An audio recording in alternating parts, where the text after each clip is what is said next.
योगी के एक एक रत्न को हम आपको दिखा रहे हैं और उनमें एक ऐसे भी हैं जिनका नाम सुनकर भाजपा नेता भी हैरान हो गए थे, जो चुनाव से ठीक पहले भाजपा में शामिल हुए, चुनाव जीते और राज्य मंत्री या फिर राज्य मंत्री स्वतंत्र प्रभार नहीं, सीधे कैबिनेट मंत्री बनाए गए। अपने राजनीतिक जीवन में सपा और कांग्रेस में बिताने वाले राकेश सचान का कैबिनेट मंत्री बनना हर किसी को हैरान कर गया। मैं राकेश सचान ईश्वर की शपथ लेता हूं कि मैं विधि द्वारा स्थापित भारत के संविधान के प्रति सच्ची श्रद्धा और निष्ठा रखूंगा। यूं तो कई चेहरे हैं जिन्होंने योगी के रत्न के तौर पर कैबिनेट में जगह बनाकर सबको चौंकाया, लेकिन सबसे ज्यादा अगर किसी चेहरे ने लोगों को हैरान कर दिया, वो नाम और चेहरा है राकेश सचान का। दरअसल राकेश सचान वो नाम है जो गांधी परिवार के बेहद करीबी रहे और 22 के रण में कांग्रेस ने राकेश सचान पर भरोसा भी जताया था। लेकिन चुनावों से ठीक पहले जो दांव राकेश सचान ने चला, उसने कांग्रेस के पसीने छुड़ा दिए थे। 22 के रण में कांग्रेस को लगा था झटका। कानपुर देहात के नेता राकेश सचान ने कांग्रेस छोड़ी। कांग्रेस छोड़कर भाजपा में शामिल हुए राकेश सचान। भाजपा ने राकेश सचान को भोगनीपुर से बनाया प्रत्याशी। भोगनीपुर सीट से राकेश सचान ने जीत दर्ज की। योगी आदित्यनाथ सरकार में राकेश सचान को भी जगह दी गई है। मंत्रिमंडल में राकेश सचान की भी कैबिनेट मंत्री के रूप में भूमिका रहेगी। राकेश सचान कानपुर देहात की भोगनीपुर विधानसभा क्षेत्र से चुनकर आए हैं। 1988 में राजनीति में कदम रखा था, छात्र राजनीति में कदम रखा था और घाटमपुर से शुरुआती शिक्षा ग्रहण करने के बाद फतेहपुर के जहानाबाद गए। जहानाबाद में शिक्षा ली और उसके बाद डीएवी इंटर कॉलेज जो कानपुर में है, वहाँ पर इंटर किया।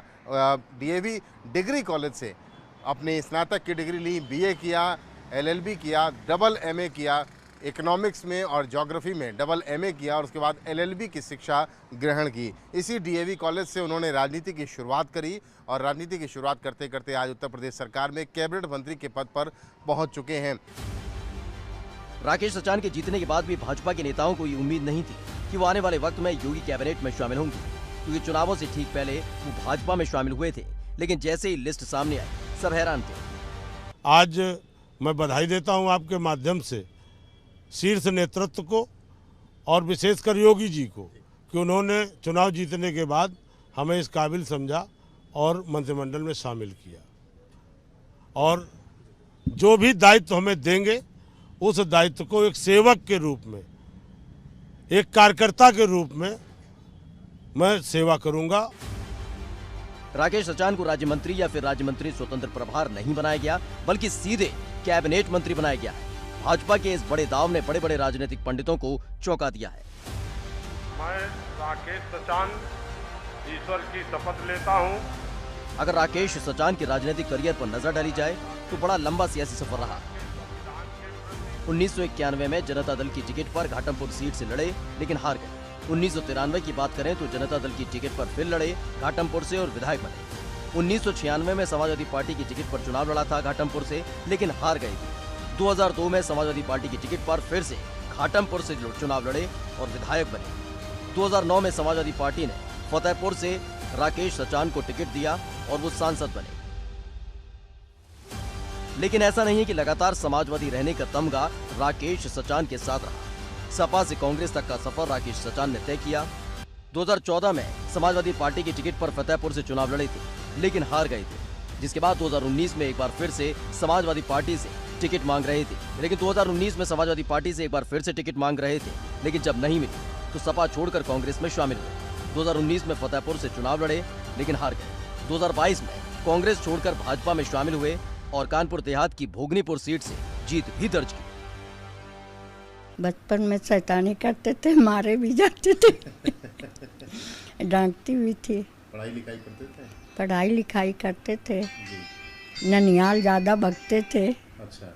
पुखराया के पास गुड़गांव पड़ता है, तो चुपचाप भग जाते थे। अच्छा। आप लोग डांटती थी? हाँ, बहुत डांटते थे। 100 बैठ के भरवा लेते थे और ट्यूटर को छोड़ देते थे। अच्छा। वो कमरे में बंद रहता था, ये भाग जाते थे गांव। क्योंकि उनकी नीतियाँ जो थीं बहुत अच्छी थीं, इसलिए मैंने सहयोग किया। सबसे पहली बार उन्होंने जिला पंचायत सदस्य बनाया, अध्यक्ष बनाया। मैंने समाज की सेवा की। इसके बाद में वो भी विधायक बने उनका सहयोग किया, घर से सहयोग किया। भाई जो आदमी आएगा उसका सहयोग नहीं होगा, घर से ही राजनीति खत्म होती है। अगर महिलाएं सहयोग नहीं कर रही हैं तो आदमी राजनीति में सफल नहीं हो सकता है। आज अगर इतने सफल हुए हैं तो कहीं ना कहीं आपका माताजी जी हाँ, हमारी सास का पूरा सहयोग रहा, दोनों ने मिलके राजनीति को बढ़ाया है। कभी दरअसल राकेश सचान का कैबिनेट में शामिल किया जाना इसलिए भी सबसे ज्यादा हैरान करने वाला है क्योंकि कभी भाजपा में न रहने वाले और चुनावों से ठीक पहले पार्टी ज्वाइन करने वाले राकेश सचान को सीधा कैबिनेट मंत्री बनाया गया है। यही वो फैसले हैं जो योगी आदित्यनाथ को सबसे अलग खड़ा करते हैं। एबीपी गंगा के लिए कानपुर से रतीश त्रिवेदी की रिपोर्ट।